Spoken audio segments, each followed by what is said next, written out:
Ayan, magandang araw mga kabayan. Ito na yung sinako namin kopra kagabi. Ayan. Tapos ngayong umaga may nagdala ng bago. Ayan. Kaso hindi pa ito pwedeng isali dito kasi bago lang to. Ayan, ito mga kabayan, mga resikada na ito. Ayan, dito sa loob. Ayan. Hinihintay ko na lang mga kabayan yung truck na magpipick up nito. Ayan, pinasako ko na ito mga kabayan kasi masikip na dito para makapasok yung may mga darating pa kasi akong kopra ngayon. Kaya kailangan na talagang magbenta ng kopra. Ayan, si Sil naman mga kabayan, papasok mo sa school oh. Sil, hi ka sa mga kabayan, Sil. Ayan, nahihiya mga kabayan oh. Ayan, papasok na siya sa school. Saka si Clean, ayan si Clean oh, nag-aalmusal. Yan, kasi kaya ang katulong ko na lang ngayon. Yan, kumakain mga kabayan. Si ang katulong ko na lang dito ngayon, si Sam. Si Clean, nag-aaral na. Hindi ko na siya maisasama-sama mga kabayan. Kaya pag hindi talaga kaya, kailangan maghanap ulit ng isang makakatulong dito.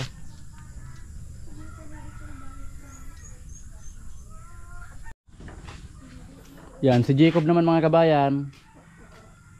Yung lagi namin kasamang bata, umuwi na sa kanila kasi nag-aral na rin mga kabayan.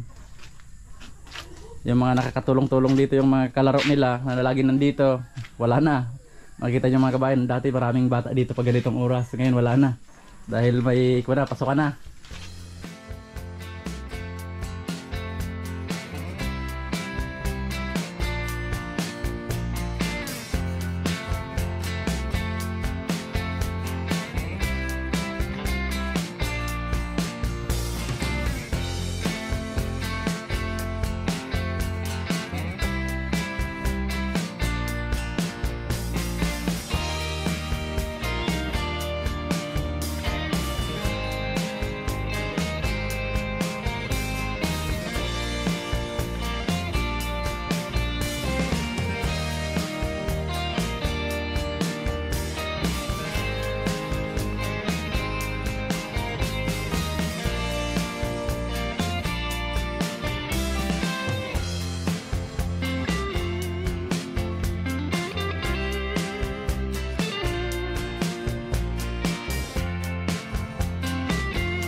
Bayan ng Tinamba kasi deliver na naman ang kopra. Pangalawang deliver ko na ito mga kabayan. Yung unang deliver ko 32 na sako lang yung kauna-unahan. Tapos ngayon naging 74 na sako na mga kabayan. Yan, sa sunod niyan baka 100 sako na. Pag marami na nakaalam mga kabayan na bumibili ako ng kopra doon, parami na ng parami yan.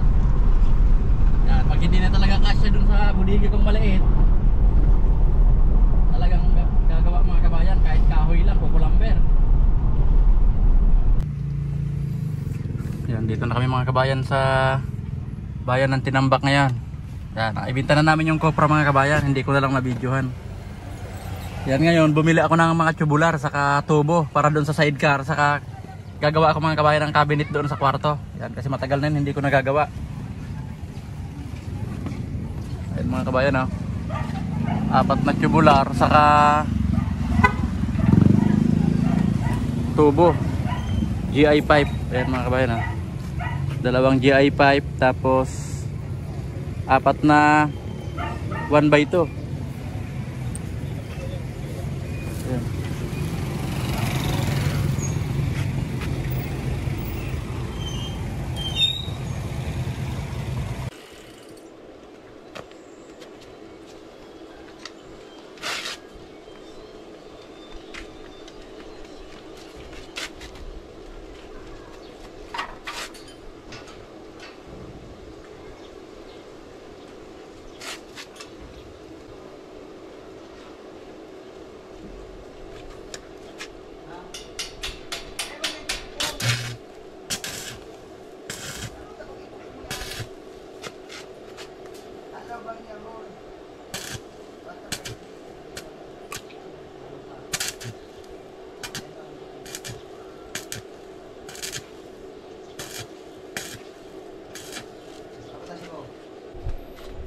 Yan, ito na mga kabayan, ako na ang gumagawa, kaming dalawa ni Sam. Yan, si Edmar mga kabayan, sumakit yung mata, hindi na sanay mag-welding. Yan. Ito mga kabayan, para sa taas ito. Inasimbolo ko lang dito sa baba para pag itinaas, saktong sakto.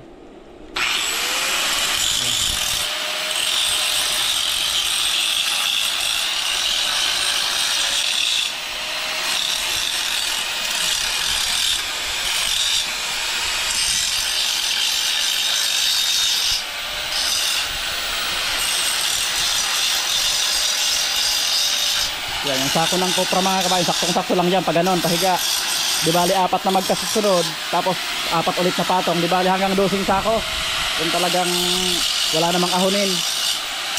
Pero pag may mga ahonin mga kabayan, siguro mga 6 lang.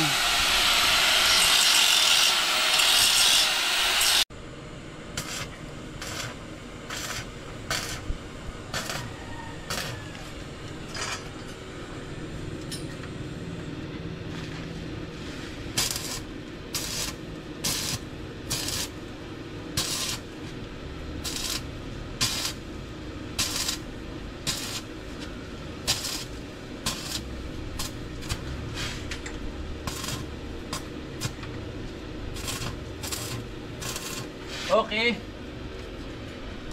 Balik sa pisto.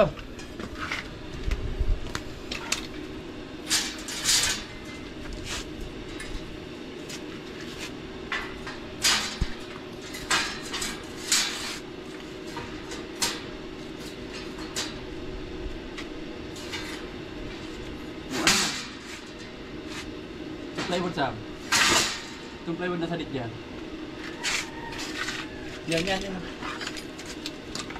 Tapos igdi ka sa mo. Silukot bilarog yun.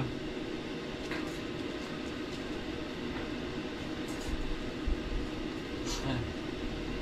Basta yun ang kuhin mo eskwala ka dyan, nakasintro.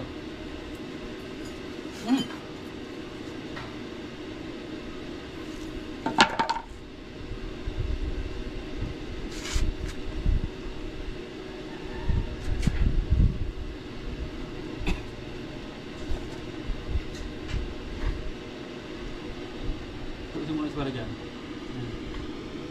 Okay.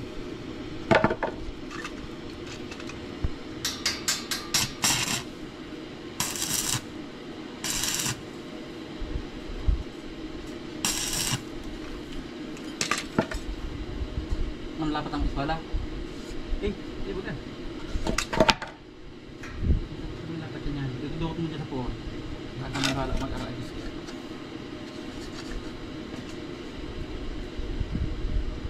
Dapat sa punsa mo ka sa eskwala. Iyo.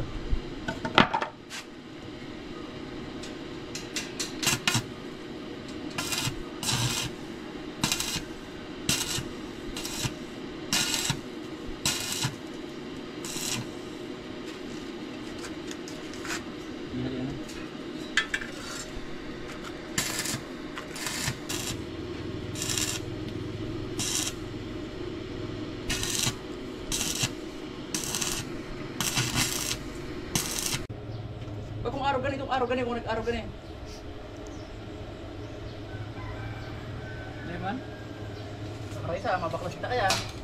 Sige, baklas siya. Ano, 100% na?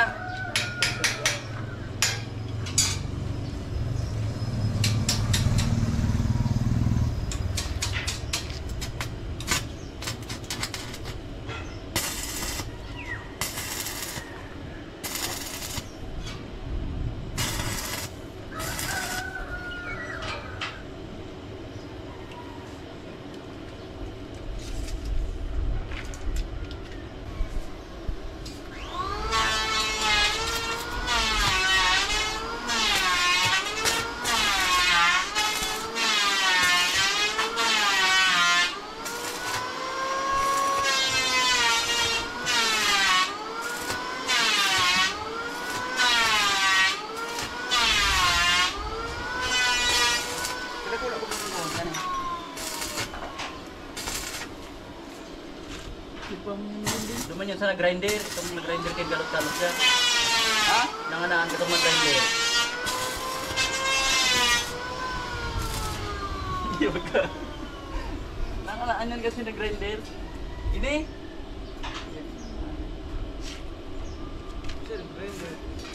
Tindak. Kasi ito. Batu.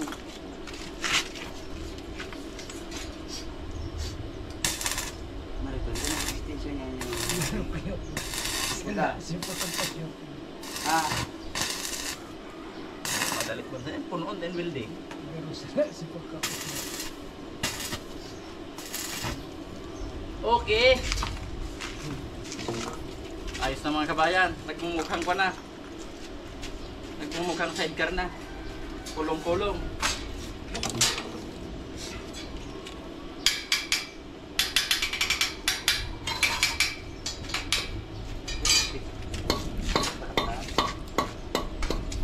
Pagdaan sa batuhan, bakit hiwa-hiwalay?